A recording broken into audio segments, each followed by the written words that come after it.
Many people assume that having a new baby to be one of the happiest, enjoyable experiences of our lives.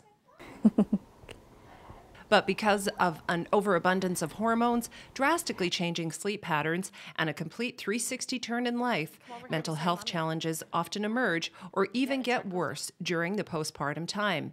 And for some, these mental challenges can arrive even earlier during pregnancy. I wasn't depressed, but I definitely felt like things were a little more off when I had him. And I think that's because I had a C-section and some of the hormones and stuff that normally get released when you have a natural birth weren't there. Some women suffer through depression, anxiety, obsessive-compulsive disorders, and post-traumatic stress and psychosis. Whoa, there it goes.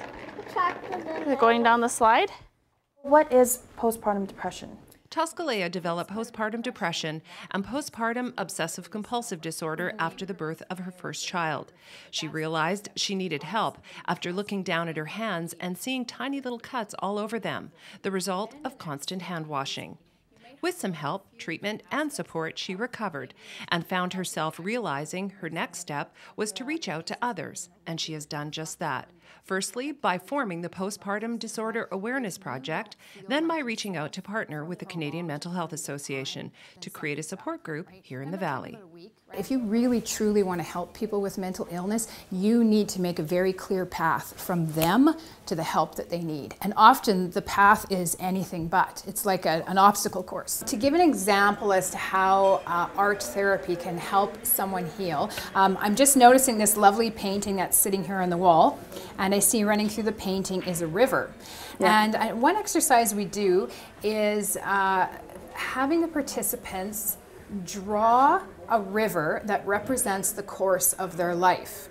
And some husbands and men do suffer from postpartum mood disorders as well, and they are more than welcome to join this group. This is the art room where we'll be holding the postpartum depression support group. We're going to do a lot of work in this room because we work a lot with art therapists, which is, I have to tell you, a super fun way to heal, I really find. And they stand back and they look at their work, and they get this impression of the course of their life and different things they've experienced. They get so much out of that. But I mean, if you don't feel like yourself for a month or 2 months, and you just know something's not right, even if you can't quite put your finger on it, then definitely you should be talking to somebody, whether it's your family doctor or even your spouse or your mom or your best friend, or if you happen to know a psychologist, or you go and see one anyway, but you should talk to somebody. Describe what you're feeling, because an expert may be able to put their finger on what the problem is, even if you can't. To connect with one another on such a personal, intimate level, and to share together, to cry together, to heal together. Like, honestly, it was the highlight of my week. And I know that sounds kind of bizarre that a support group was the highlight of my week, but it was. Every week I so looked forward to going to that group. More information is available online, and the support group is free. All you have to do is register. For Go Okanagan in Kelowna, I'm Tammy Williams.